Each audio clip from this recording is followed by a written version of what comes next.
இன்றைக்கி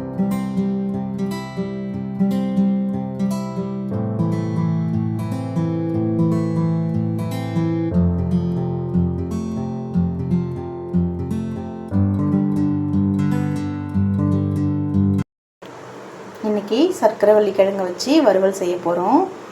வாங்க எப்படி செய்கிறதுன்னு பார்க்கலாம். சர்க்கரைவள்ளி கிழங்கு நல்லா வாஷ் பண்ணிவிட்டு நான் 1/2 கிலோ எடுத்துருக்கேங்க. நீல வாக்கில் கட் பண்ணி வச்சுருக்கேன். 1 டேபிள் ஸ்பூன் அரிசி மாவு, நான் வீட்டில் அரைச்ச மிளகாத்தூள் தான் எடுத்திருக்கேன். 1 டேபிள் ஸ்பூன் இஞ்சி பூண்டு பேஸ்ட் எடுத்திருக்கேன். 1 ஸ்பூன் எடுத்திருக்கேன். 2 கொத்து கருவேப்பிலை, 1 டேபிள் ஸ்பூன் கடலை மாவு, தேவையான அளவு உப்பு. நம்ம ஃபஸ்ட்டு இந்த கிழங்குக்கு எல்லா மசாலாவும் சேர்த்து மிக்ஸ் பண்ணிக்கலாங்க. ஃபஸ்ட்டு தேவையான அளவு நான் உப்பு போட்டுக்கிறேன்.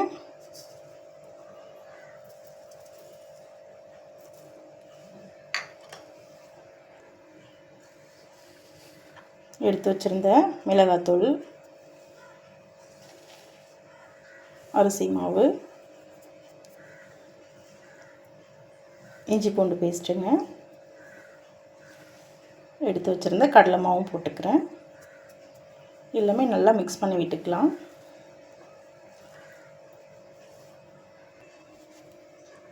நான் லைட்டாக தண்ணி ஊற்றிக்கிறேங்க. தண்ணி ஊற்றிட்டு நல்லா மிக்ஸ் பண்ணி விட்டுக்கிறேன். எல்லா பக்கமும் நல்லா கலந்து வர மாதிரி.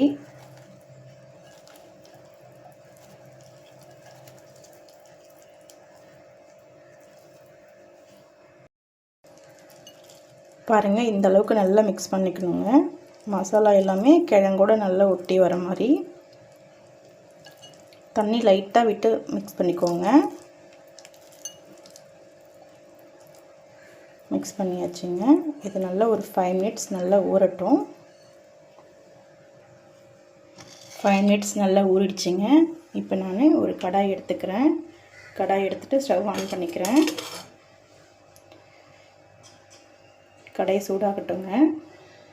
இதை பொரிச்சு எடுக்கிறதுக்கு தேவையான அளவு எண்ணெய் ஊற்றிக்கலாம்.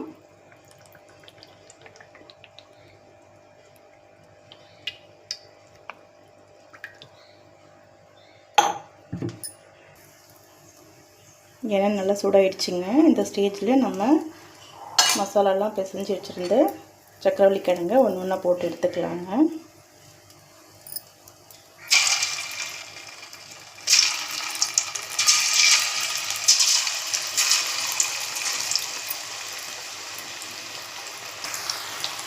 கிழங்கு ஒன்றோட ஒன்று ஒட்டாமல் நல்லா பொரிச்சு எடுத்துக்கலாங்க.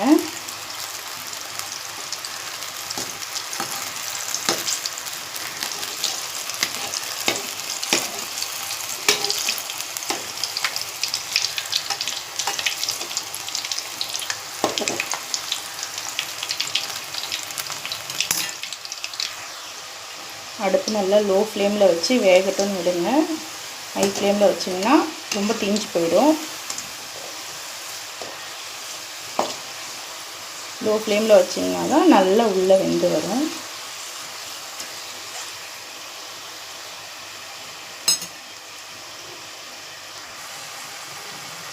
கிழங்கு நல்லா வெந்துருச்சுங்க. பாருங்கள், நல்லா கிறிஸ்பியாக வெந்துருக்கு. நம்ம எண்ணெயெல்லாம் நல்லா ஃபில்ட்ரு பண்ணிவிட்டு எடுத்துக்கலாம். எல்லாத்தையும் பொரித்து எடுத்தாச்சுங்க. பாருங்கள், நல்லா கிறிஸ்பியாக இருக்குங்க. கருவேப்பிலையும் பொரித்து இதில் போட்டுக்கலாங்க. இந்த சர்க்கரைவள்ளி கிழங்கில் நார்ச்சத்து நிறைய இருக்குங்க. அதனால் மலச்சிக்கல் சரியாகும். அல்சர் இருக்கவங்களுக்கும் ரொம்ப நல்லது சர்க்கரைவள்ளி கிழங்கு. சர்க்கரைவள்ளி கிழங்கு ரெடி ஆகிடுச்சுங்க. பாருங்கள், ரொம்ப கிறிஸ்பியாக இருக்குது. சாப்பிட்றதுக்கு ரொம்ப டேஸ்ட்டாக இருக்கும். இந்த ஸ்டைலில் நீங்களும் செஞ்சு பாருங்கள். செஞ்சு பார்த்துட்டு உங்களோட ஃபீட்பேக் சொல்லுங்கள் கமெண்ட்டில். Okay friends, thank you for watching. Bye.